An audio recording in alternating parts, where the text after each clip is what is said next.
कैसे हैं बच्चों? एक बार फटाफट से बताइए आप सभी कैसे हैं। और जो हमने अपना प्रीलिम्स बूस्टर के लिए ये सीरीज शुरू किया है, इसमें आप सभी का जो है मोस्ट वेलकम है। आप सभी जो है फटाफट से आइए, जुड़िए एक बार सेशन में, क्योंकि जितने बच्चे जुड़ेंगे हमसे उतना ज़्यादा जो है वो फिर बच्चों के लिए जो है हेल्पफुल रहेगा।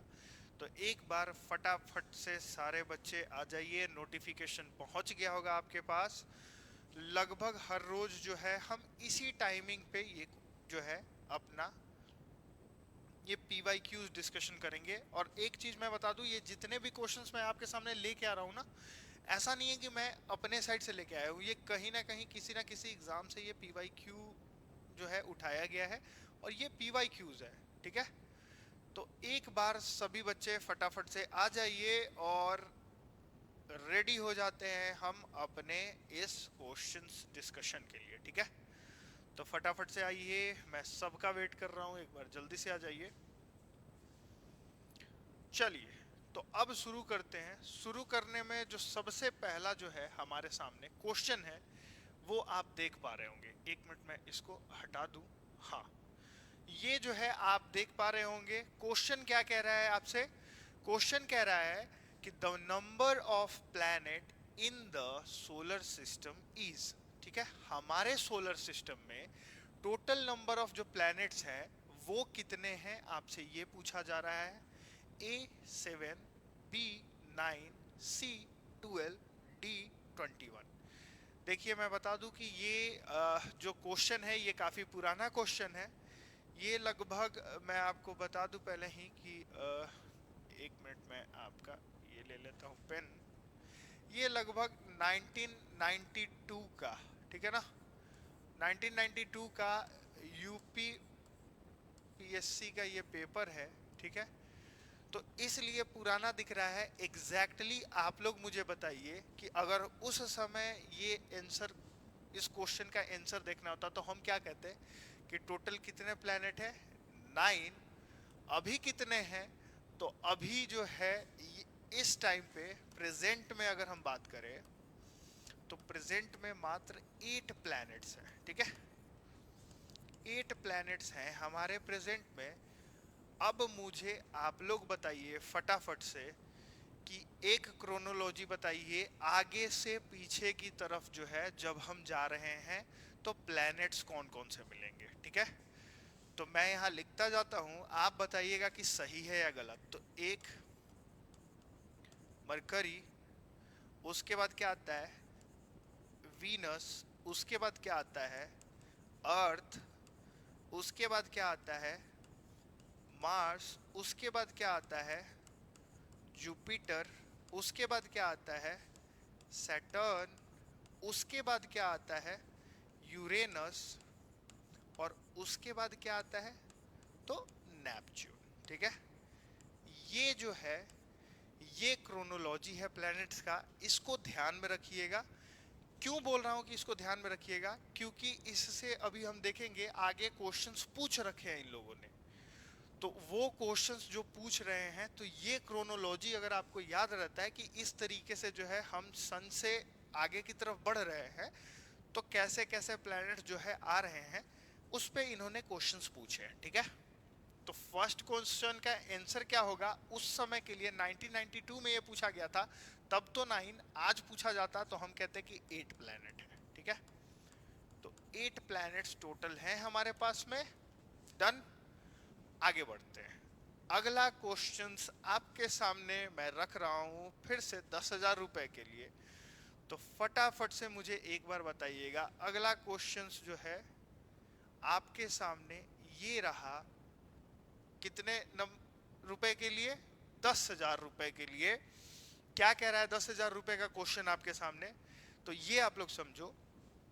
बोल रहा है कि which one of the given two planets are between Mars and Uranus in order of distance from the sun. ठीक है, सन से जैसे हम आगे की तरफ बढ़ रहे हैं, तो सन से आगे बढ़ने के क्रम में उस क्रोनोलॉजी में क्या कह रहा है कि मार्स और यूरेनस के बीच में 2 प्लैनेट कौन से होंगे, ये आपको बताना है। पहला है अर्थ एंड जुपिटर, दूसरा है जुपिटर एंड सैटर्न, तीसरा है सैटर्न एंड अर्थ, चौथा है सैटर्न एंड नेपच्यून। फटाफट से आप लोग बताइए क्या है सही आंसर। अभी हमने पिछले ही स्लाइड पे देखा है कि किस तरीके से जो है आपके क्वेश्चंस का जो है क्वेश्चंस के बारे में कि जो हम कह रहे हैं कि प्लैनेट्स किस तरीके से हैं, इसको आपको बताना है। फटाफट से बताइए, हमने देख लिया है। तो क्या है, मार्स और जुपिटर, मार्स और यूरेनस के बीच में क्या आता है, तो बात आ रहा है कि सर जुपिटर और सैटर्न। ठीक है, तो जुपिटर और सैटर्न कहाँ है, तो ऑप्शन नंबर बी में। और ऑप्शन नंबर बी में, तो ऑप्शन नंबर बी हमारा क्या है कि ये जो है बिल्कुल करेक्ट आंसर है, बिल्कुल सही आंसर है, ये हमने देखा। ठीक है, चलिए आगे बढ़ते हैं। अगला जो क्वेश्चन है उसके बारे में थोड़ा सा, एक मिनट, ये क्या हो गया। अगला जो है, अगला क्वेश्चन फिर से आपके पास में 15,000 रुपए के लिए, वो क्या कह रहा है, कह रहा है कि the planet between earth and sun are. Earth और सन के बीच में कौन कौन से प्लैनेट है, ये आपको बताना है। ऑप्शन है Mars mercury, Mars Venus, mercury Venus, Jupiter Saturn. फटाफट से ये सब क्वेश्चंस आपको समझ में आ गया होगा कि जब आपको क्रोनोलॉजी याद है प्लैनेट्स का, आप किस तरीके से इसको सॉल्व कर पाएंगे और कैसे वो क्वेश्चंस पूछ सकते हैं क्रोनोलॉजी ऑफ द प्लैनेट्स के ऊपर। तो क्या है हमारे पास सही आंसर, सही आंसर जो है वो बिल्कुल क्या होगा हमारे पास में कि मरकरी पहले आता है, मरकरी के बाद में वीनस आता है, वीनस के बाद में अर्थ आता है। तो सन और अर्थ के बीच में कौन से प्लैनेट पड़े, मरकरी और वीनस। ठीक है, चलिए अगले क्वेश्चंस पे चलते हैं। अगला क्वेश्चन क्या है हमारे पास, तो अगला क्वेश्चन जो है वो कह रहा है कि the planet nearest to the sun. बहुत आसान क्वेश्चन है, देख लो, इससे क्वेश्चंस ऐसे ही पूछेंगे। प्लैनेट सिस्टम से अगर वो जाएंगे ना सोलर सिस्टम में, तो लगभग आपको ऐसे ऐसे ही क्वेश्चंस देखने को मिलेंगे। ये आपसे पूछ रहा है कि सन से नियरेस्ट क्या है, तो क्रोनोलॉजी हमने पढ़ा था, क्रोनोलॉजी पढ़ा था, तो हम क्या कहेंगे, क्रोनोलॉजी कहेंगे कि ये मरकरी है। ठीक है, तो मरकरी जो है ये क्या है हमारा, सन से बिल्कुल जो है वो नियरेस्ट प्लैनेट है। ठीक है, चलिए आगे बढ़ते हैं। अगला जो क्वेश्चन है वो क्या है हमारे पास, अगला क्वेश्चन जो है, हाँ, अगला क्वेश्चन हमारे पास में है, वो कह रहा है कि विच of the following pairs is not properly matched. अब आपके पास में कुछ पेयर दिया हुआ है, उस पेयर में से आपको बताना है कि कौन सा सही मैच नहीं है। ठीक है, क्या कह रहा है कि largest planet Jupiter, smallest planet mercury, brightest planet Venus और स्लोएस्ट मूविंग प्लैनेट मार्स। फटाफट से बताइए कि इसमें कौन सा जो है मैचिंग सही नहीं है, कौन सा मैचिंग सही नहीं है, ये आपको बताना है। फटाफट से कमेंट कीजिए, एक बार जल्दी बताइए कि इसमें कौन सा जो है आपके लिए सही है, या इसमें से कौन सा जो है आपको सही नहीं है, बताना है। एक बात बताइए मुझे कि पूरे प्लेनेट का सबसे लार्जेस्ट प्लेनेट कौन सा है, तो जवाब आता है कि सर जुपिटर। ठीक है, तो लार्जेस्ट प्लेनेट क्या है, जुपिटर है, बिल्कुल सही बात है। दूसरा, स्मॉलेस्ट प्लेनेट कौन है, तो मर्क्यूरी है, ये भी बिल्कुल सही बात है। तीसरा, ब्राइटेस्ट प्लेनेट कौन है, तो वीनस है, इसीलिए तो इसको हम क्या कहते हैं, मॉर्निंग स्टार। याद है ना, मॉर्निंग स्टार क्यों हमने इसको नाम दिया है, क्योंकि ये ब्राइटेस्ट है, इस वजह से। जब बात आता है स्लोएस्ट मूविंग प्लैनेट, तो क्या ये मार्स है, तो जवाब आता है कि नहीं सर, ये मार्स नहीं है। ये कौन है, तो ये है आपका नेपच्यून। और नेपच्यून जो है इसलिए है कि लगभग जो है 165 ईयर्स का टाइम लेता है, किसको, तो रिवॉल्यूशन में। तो रिवॉल्यूशन में कितना टाइम ले रहा है, लगभग 165 ईयर्स का, बहुत लंबा टाइम हो जाता है वो। ठीक है, तो क्या है कि सबसे स्लोवेस्ट कौन सा हो गया, सबसे स्लोवेस्ट प्लैनेट जो है मूव करने वाला, वो आपका नेपच्यून है। ठीक है, चलिए आगे बढ़ते हैं। अगला जो क्वेश्चन है हमारे पास वो क्या है, उसको समझते हैं। अगला जो क्वेश्चन है हमारे पास वो कह रहा है which is true about planets. Planet के बारे में क्या जो है वो ट्रू है ये आपको बताना है एक बार। तो फटाफट से मुझे बताइए क्या कह रहा है कि planets are non luminous body and don't shine, ठीक है। दूसरा, planet shines through they are non luminous bodies, ठीक है। Planet do not shine though they are luminous body, और planets are luminous body and also shine, ठीक है। तो आपको बताना है कि क्या है इसमें सही आंसर। फटाफट से एक बार मुझे कमेंट करके बताइए कि एग्जैक्टली जो है वो सही आंसर क्या है, ठीक है। फटाफट से एक बार कमेंट करके मुझे बताइए कि इसमें जो है सही आंसर हम क्या बोलेंगे, क्या कहेंगे कि इसमें से सही आंसर है। प्लैनेट क्या है इन चारों ऑप्शंस में से आपको बताना है। तो देखिए, क्या प्लैनेट एक ल्यूमिनस बॉडी है, मतलब लाइट इमिट करता है क्या? तो जवाब आता है नहीं। लाइट इमिट कर, अगर लाइट इमिट कर रहा है या एनर्जी इमिट कर रहा है, दैट्स मीन कि उसके पास हाइड्रोजन होने चाहिए, हाइड्रोजन हाइड्रोजन और न्यूक्लियर फ्यूजन होना चाहिए। आपको लग रहा है कि अर्थ के ऊपर अगर न्यूक्लियर फ्यूजन हम लोग करेंगे तो हम लोग जिंदा रह पाएंगे? तो जवाब आता है कि नहीं। तो जब ऐसा नहीं है, इसका मतलब है कि वो नॉन ल्यूमिनस है। ल्यूमिनस तो बिल्कुल नहीं है, ठीक है। क्या साइन नहीं करता है? तो जवाब आता है कि नहीं। अगर साइन नहीं करता तो फिर जो है हम प्लैनेट्स को देख कैसे पाते? तो साइन क्यों कर रहा है? क्योंकि वो रिफ्लेक्ट करके जो है लाइट ट्रांसफर हो रहा है। तो एग्जैक्टली सही आंसर क्या है कि प्लैनेट्स जो है, प्लैनेट्स क्या है कि प्लैनेट्स साइन कर रहे हैं though they are non luminous, they are non luminous body. तो हमारा जो सही आंसर है वो क्या है? बी जो है आपका बिल्कुल करेक्ट आंसर है, ठीक है। अब आते हैं आगे। अगला जो क्वेश्चन है हमारे पास वो क्या है उसको देखते हैं। तो अगला जो क्वेश्चन है वो क्या कह रहा है? कह रहा है कि which one of the following statement is correct with reference to our solar system, ठीक है। अपने सोलर सिस्टम के रिगार्डिंग में कुछ स्टेटमेंट आपको दे रहे हैं, आपको बताना है कौन सा सही है, ठीक है। पहला क्या कह रहा है? पहला कह रहा है कि the earth is the densest of all the planet, ठीक है, कि अर्थ जो है सबसे ज्यादा डेंसेस्ट है। दूसरा, the predominant element in the composition of earth is silica, ठीक है। तो सिलिका जो है ये आपका प्रीडोमिनेंट है। और तीसरा क्या कह रहा है? तीसरा, ये क्या हो गया भाई?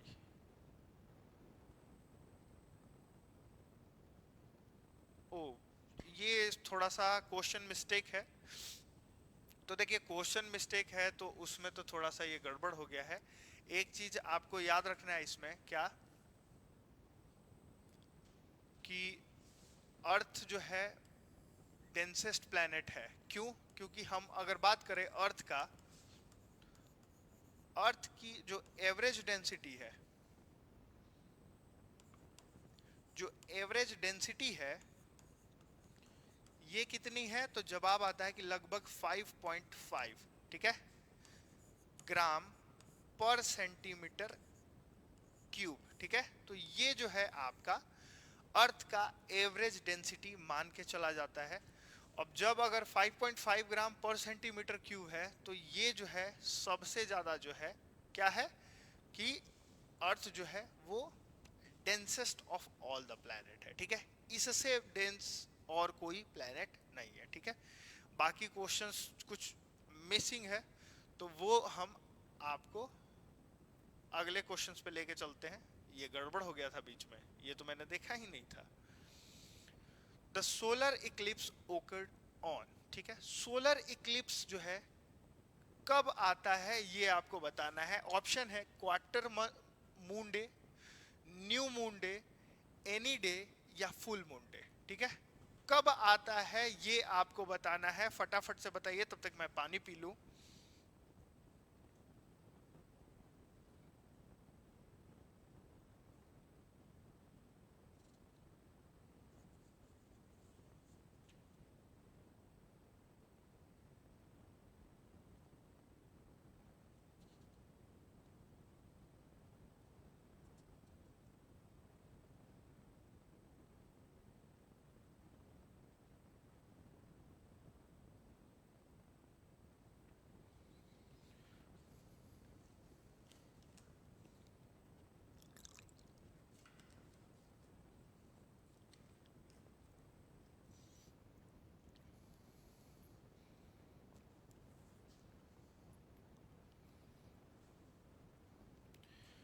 फटाफट से बताइएगा इसमें कि आपका जो है जो सोलर इक्लिप्स है वो किस दिन आता है, किस दिन आता है ये बताइएगा फटाफट से।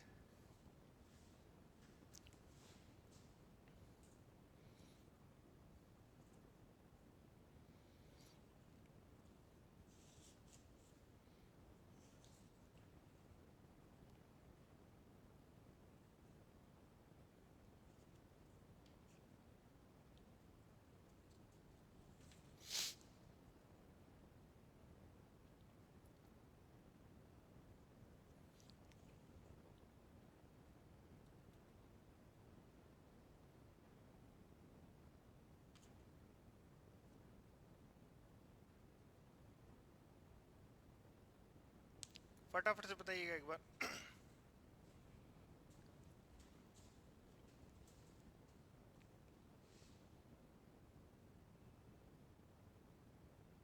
चलिए देखिए इसमें क्या है कि सोलर इक्लिप्स जो है वो कब आता है, तो इसको आशा करता हूं कि आप लोगों ने कमेंट किया है, क्योंकि थोड़ा सा मेरे साइड से टेक्निकल प्रॉब्लम मुझे दिख रहा है क्या।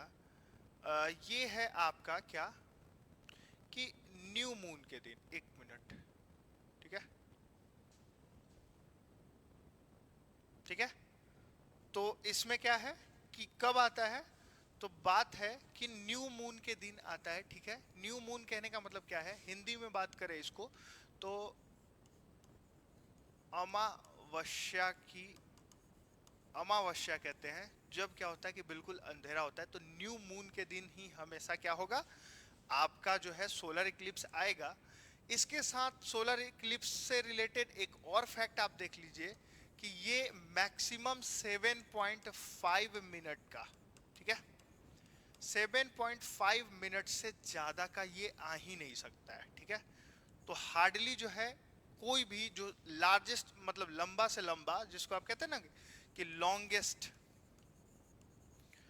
लॉन्गेस्ट टू लॉन्गेस्ट, तो ये जो इक्लिप्स है सोलर इक्लिप्स, ठीक है, सोलर इक्लिप्स जो है ये इससे ज्यादा लंबा नहीं जा सकता है, ठीक है। एक तो ये बात है।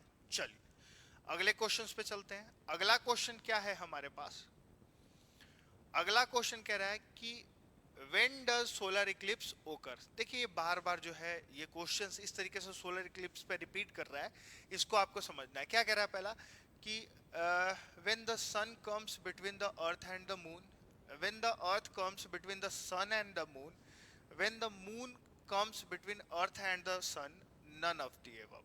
तो क्या होगा, बहुत सा आसान क्वेश्चन है, आप लोग इसको सॉल्व कर दीजिएगा कि क्या होगा, किस तरीके से जो है ये बिल्कुल सही है कि व्हेन डज सोलर इक्लिप्स जो है ओकर्ड। तो हम क्या देखते हैं कि इसमें हमको एग्जैक्टली क्या पता चलता है कि जब मून जो है क्या होता है, जब मून,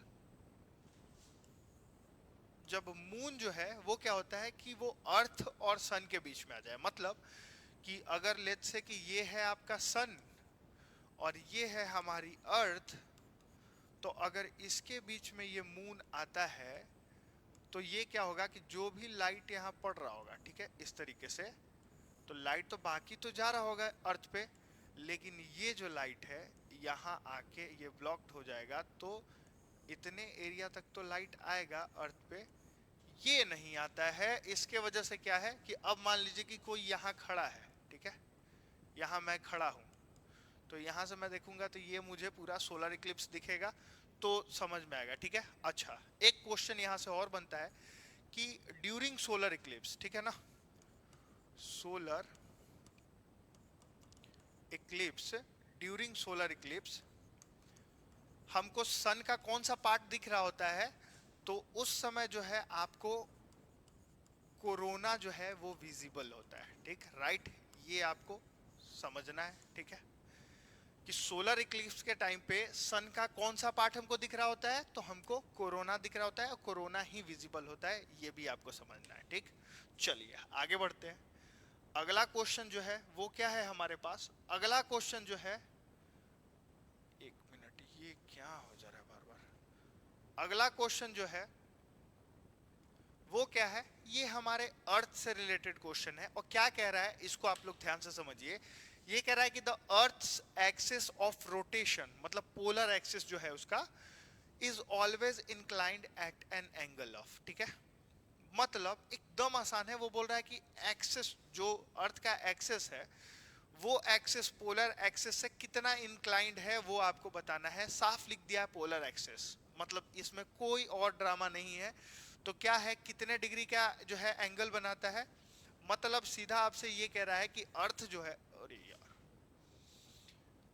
ये क्या है कि अर्थ जो है वो क्या कह रहा है, समझो आप कि अर्थ जो है, ओहो, कभी कभी ना ये टेक्निकल चीज ना दिमाग खराब कर देता है। ये अर्थ है, तो अर्थ का ये जो है एक्सिस, ये एक्सिस कितना एंगल बना रहा है, ये इसी को पूछा जा रहा है कि हाउ मच। फटाफट से बताओ, पहला है 23, दूसरा है 23 एंड 23.1, 24.5, 23.5। फटाफट से बताओ कौन सा जो है एकदम सही है। फटाफट से आप लोग बताओ कि क्या सही जा रहा है, क्या सही जा रहा है, एक बार फटाफट से बताइए। तो क्या है, बहुत आसान क्वेश्चन है। आशा करता हूं कि आप सभी ने जवाब दे दिया होगा कि 23.5 डिग्री सेल्सियस, सेल्सियस कह रहा हूं, 23.5 डिग्री ये जो है आपका इसका एंगल बना रहे हैं, ठीक है। अब दूसरा बात आता है कि अगर इसी में सर ऐसा क्वेश्चन होता कि अपने ऑर्बिटल प्लेन से, ठीक है, ऑर्बिटल प्लेन से ये कितने डिग्री का जो है एंगल बना रहा है, तो क्या जवाब आता, तो ऑर्बिटल प्लेन ये होता है, ठीक है। इससे कितने डिग्री का एंगल बनाता, तो एक बात बताओ, ये पूरा 90 डिग्री और उसमें से ये 23.5 डिग्री, तो ये क्या बताओगे आप, 66.5 डिग्री, यही बताओगे ना। तो जब भी पूछे कि ऑर्बिटल प्लेन से कितना डिग्री का बनाता है, तो आपको लिख देना है क्या कि 66.5 डिग्री का जो है ये एंगल बनाता है ऑर्बिटल प्लेन से। और जब भी पूछे कि पोलर एक्सिस से कितना बनाता है, तो जवाब आना चाहिए क्या, 23.5 डिग्री। इसी को 23.5 डिग्री भी आप लिख लेना। देखो हम बहुत इसको भी बता देते हैं कि 66.5 डिग्री, हमको बिल्कुल रिस्क ही नहीं लेना है कि आप लोगों का जो है ना प्रीलिम्स सेलेक्ट ना हो, ठीक है। मैंने भी कसम खाया है कि आप लोगों का प्रीलिम्स तो किसी हाल में एनी हाउ सबसे पहले क्लियर करवाना है। एक बार प्रीलिम्स क्लियर कर लोगे, फिर उसके बाद में मेंस के लिए, मेंस के लिए कैसे नहीं मानोगे तुम लोग, हम भी देख रहे हैं, रगड़ के रखा जाएगा आप लोगों को, बिल्कुल मानना पड़ेगा। अगर पूरे पहले प्रीलिम्स निकालो, मैं कल भी बोला था, आज भी बोला था, मुझे चाहिए आपका 55 क्वेश्चंस बिल्कुल ही सही हो रहा है आउट ऑफ द 100। कोई एक्सक्यूज नहीं सुनना है। इसलिए मैं जितने भी आज तक के एग्जामिनेशन में क्वेश्चन आ चुके हैं जियोग्राफी का, हर एक सब्जेक्ट का, ईच एंड एवरी टॉपिक और सब टॉपिक का सारा क्वेश्चन से यहाँ सॉल्व करवाऊंगा। आपको करना है आके, हर रोज करना है, चाहे हंस के करो, रो के करो, आके चुपचाप जो है यहाँ पे क्वेश्चन सॉल्व करो। क्वेश्चन सॉल्व करने के बाद में बेशक जाओ घूमो फिरो, मुझे कोई मतलब नहीं है, लेकिन हर रोज आपको आना है यहाँ पे, ठीक है। तो चलो, ये तो हम हो गया हम लोगों का। आगे बढ़ते हैं, अगला जो है वो क्या है, वो हम देख लेते हैं कि the cause of day and night is, जो डे एंड नाइट होता है अर्थ के ऊपर, तो रात और दिन जो अर्थ के ऊपर हो रहा है उसके पीछे का रीजन पूछ रहा है ये कि क्या, कौन सा जो है रीजन है। पहला कह रहा है कि अर्थ रोटेशन, दूसरा rotation of earth on its axis, तीसरा tilt of the earth axis, चौथा मून्स रोटेशन। बहुत आसान क्वेश्चन है ये, आपको आ जाना चाहिए। और उसमें भी जिस बच्चे का गलती हो रहा है, तब तो तुम समझ लो कि बाबू तब तो तुम वही हो जिसको हम तलाश कर रहे थे कि तुम्हारा होगा कैसे नहीं। जब तक कराएंगे नहीं तब तक हम भी जो है छोड़ने वाले नहीं है, ठीक है। तो ना हम अरुणाचल प्रदेश छोड़ेंगे और ना तुमको जो है एपीपीएससी छोड़ने देंगे, तुम्हारा सिलेक्शन होगा ही होगा। तो इसमें जो है एग्जैक्ट क्या है कि the cause of day and night क्या होता है, क्यों होता है। याद कीजिए कि हमने पढ़ा था, जब अर्थ में पढ़ा रहा था आपको, तो अर्थ में दो फोर्सेस बताया था, रोटेशन रिवॉल्यूशन। तो रोटेशन की वजह से मैंने बोला था आपको कि डे एंड नाइट जो है ना ये ओकर होता है, लेकिन डे एंड नाइट के ड्यूरेशन में जो चेंजेस होता है, ठीक है, वो किसी दूसरे वजह से होता है। तो याद कीजिए क्या है कि डे एंड नाइट, यहाँ पे पूछा कि the cause of day and night, तो क्या है हमारे पास सही आंसर? तो सही आंसर है हमारे पास में रोटेशन। रोटेशन किस चीज पे? तो अर्थ के अपने एक्सिस पे। और ड्यूरेशन ऑफ डे नाइट क्यों चेंज हो रहा है? तो याद कीजिए कि ये अगर अर्थ है और ये इसका एक्सिस है, और तब जो है ये 12 घंटे का जो है 12 आवर्स का कभी जो है आपको डे देखने को मिल रहा है, इधर जो है 12 आवर्स का आपको नाइट देखने को मिल रहा है। वही बोलूं कि कोई एक ऐसा सिचुएशन भी आ जा रहा है जब आपको 12 आवर्स से मोर देन 12 आवर्स से जो है वो आपको डे देखने को मिल रहा है। और दूसरा क्या हो रहा है कि लेस देन 12 आवर्स का आपको नाइट देखने को मिल रहा है। तो ये क्यों हो रहा है? ये इस टिल्ट की वजह से, ये जो टिल्ट आपको दिख रहा है ना, ये करा रहा है। ठीक है, तो अगर पूछे कि डे 12 घंटे से ज्यादा का या नाइट 12 घंटे से ज्यादा का या दिन 12 घंटे से छोटे का या नाइट जो है 12 घंटे से छोटा, ये क्यों हो रहा है? तो रोटेशन तो हो ही रहा है उस पर, क्या है उसका टिल्ट जो है, इसके वजह से जो है ये चेंजेस आ रहा है। ठीक, तो ये आपको ध्यान देना है। अब जो है अगला क्वेश्चन वो क्या है आपके पास में, लो आ ही गया, जो मैं समझा रहा था उस पे एक क्वेश्चन आया है, फटाफट से बताओ। इस क्वेश्चन में क्या कह रहा है? कह रहा है कि the seasonal change are caused by which of the following special character of the motion. Motion जो है, अर्थ का मोशन जो है, उसमें से किस एक स्पेशल कैरेक्टरिस्टिक्स के वजह से जो है सीजन में चेंज आ रहा है? समर, विंटर, ऑटम, स्प्रिंग, इस तरीके का जो समर आ रहा है हमारे यहाँ, उसके पीछे का रीजन क्या है, ये आपसे पूछ रहा है। क्या है? रिवॉल्यूशन अराउंड द सन, दूसरा axial tilt by the 23.5 degree sorry sorry मुझे लगता है सर्दी ज्यादा हुआ है। रिवॉल्यूशन अराउंड सन, दूसरा एक्सियल टिल्ट बाय 23.5 डिग्री, तीसरा बोथ ए एंड बी, और चौथा रोटेशन ऑन इट्स एक्सिस। फटाफट से बताइए कि इसमें सही आंसर क्या होगा। फटाफट से बताइए कौन सा सही आंसर होगा। बच्चों आप लोग पूरा जो है रिप्लाई कीजिए मुझे कि कौन सा आंसर सही होगा। तो देखो सीजन चेंज क्यों आता है, याद करो, समर सोलिस्टिस, विंटर सोलिस्टिस, और जो है इक्विनॉक्स, जिसमें स्प्रिंग इक्विनॉक्स, ऑटम इक्विनॉक्स, सब आपको बता रखा है पूरा एक डायग्राम के थ्रू। उसमें हमने क्या देखा था कि एक तो रिवॉल्यूशन हो रहा है अर्थ का, इसके वजह से, तो रिवॉल्यूशन हो रहा है उसका कहाँ, सन के अराउंड में ये। दूसरा ये जो एक्सेस का जो टिल्ट है ना, वही ये काम करवा रहा है। ठीक है, तो क्या है कि एक जो है इसमें सही आंसर क्या होगा हमारे पास, इसमें जो है सही आंसर क्या देखने को मिलेगा?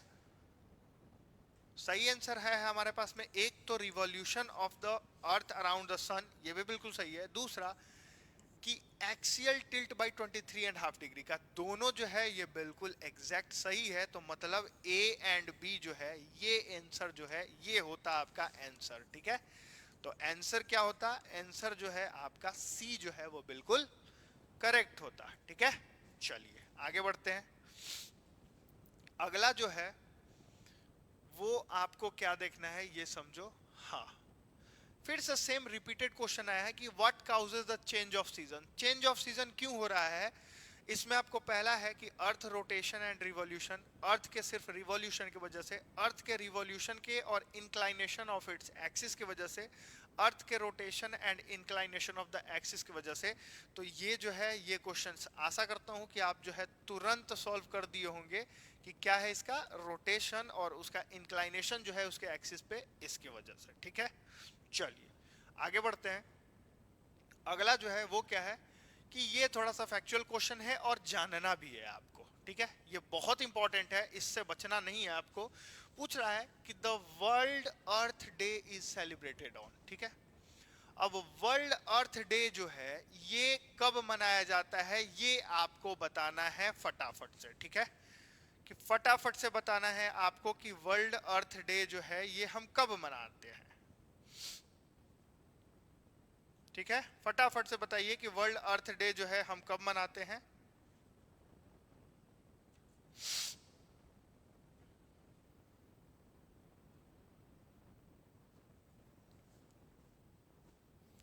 फटाफट से एक बार बताइएगा।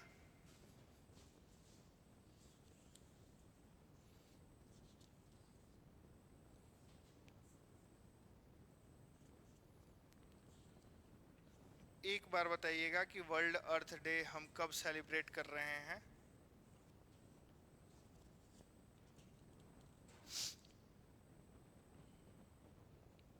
एक बार फटाफट से बता दीजिएगा। इसका सही आंसर क्या है कि हम जो है 22 अप्रैल के दिन जो है वो आपका वर्ल्ड 22 अप्रैल के दिन जो है हम अपना क्या कर रहे हैं कि इसी दिन आपका वर्ल्ड अर्थ डे सेलिब्रेट कर रहे हैं। ठीक है, तो ये आप जो है बता दीजिए। अगला जो है वो हम देखते हैं अगला क्वेश्चन क्या है। तो अगला क्वेश्चन जो है 35 है, the number of constellation in the sky. ये क्वेश्चन कल भी हमने किया था, तो उसमें आपको बताना है कि number of constellation in the sky जो है वो हमने क्या देखा था कल।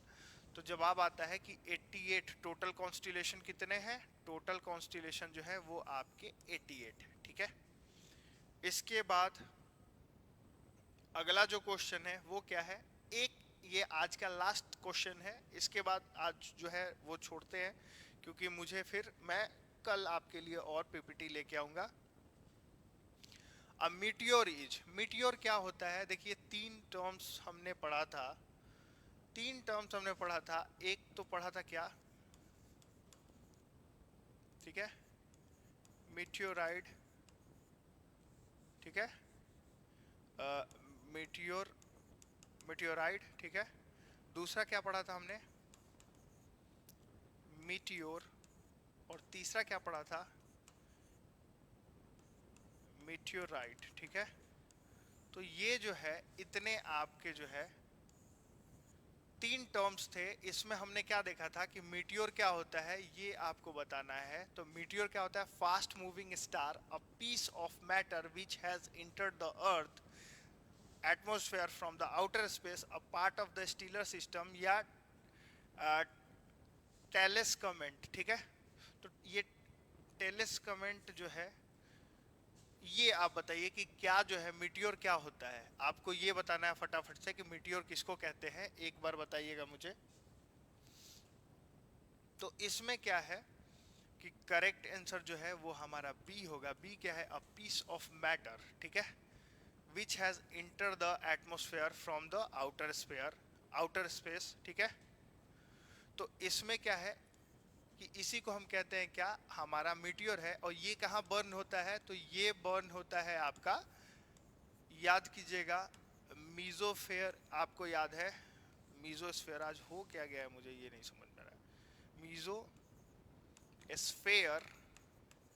मीजोस्फेयर में, और मीजोस्फेयर की जो है लंबाई कितनी है? तो 50 किलोमीटर से लेके 80 किलोमीटर। इसके ऊपर क्या है? मीजोस्फेयर के ऊपर क्या आता है? तो मीजोस्फेयर के ऊपर थर्मोस्फेयर आता है। ठीक है, इसके ऊपर क्या है? थर्मोस्फेयर है। इसके नीचे क्या है? तो इसके पीछे नीचे याद रखिएगा आपकी स्ट्रेटोस्फेयर है। और स्ट्रेटोस्फेयर के नीचे क्या है? तो स्ट्रेटोस्फेयर के नीचे जो है वो ट्रोपोस्फेयर है। ठीक है, तो ट्रोपोस्फेयर है। और थर्मोस्फेयर के ऊपर क्या है? तो आपका एक्सोस्फेयर है। और थर्मोस्फेयर में ही क्या है, ऊपर जब जाते हैं आप तो आपको यहाँ पे आइनोस्फेयर देखने को मिलेगा। ठीक है, आइनोस्फेयर। ठीक है, तो इस तरीके से आज जो है लेक्चर को यहीं समाप्त करते हैं। ये आपको देख लेना है। टोटल 36 क्वेश्चन अभी तक हम सॉल्व कर लिए हैं। टारगेट हम लोगों को रखना है कि पूरे जियोग्राफी से एटलीस्ट कम से कम हम 700 से 800 क्वेश्चन सॉल्व कर पाए। 800 क्वेश्चन अगर आप जियोग्राफी का कर लेते हो तो प्रीलिम्स में आपके चीजें रुकेंगी नहीं। इस चीज की गारंटी मैं दे रहा हूँ कि प्रीलिम्स में आपका फिर नहीं रुकेगा। ठीक है, तो चलिए इसके साथ जो है मिलते हैं अगले क्लास में। तब तक के लिए wish you all the best for your examination and good night. मिलते रहेंगे हर रोज हम लोग जो है अपने क्लास को डिस्कस करने के लिए। ठीक है, तो चलिए।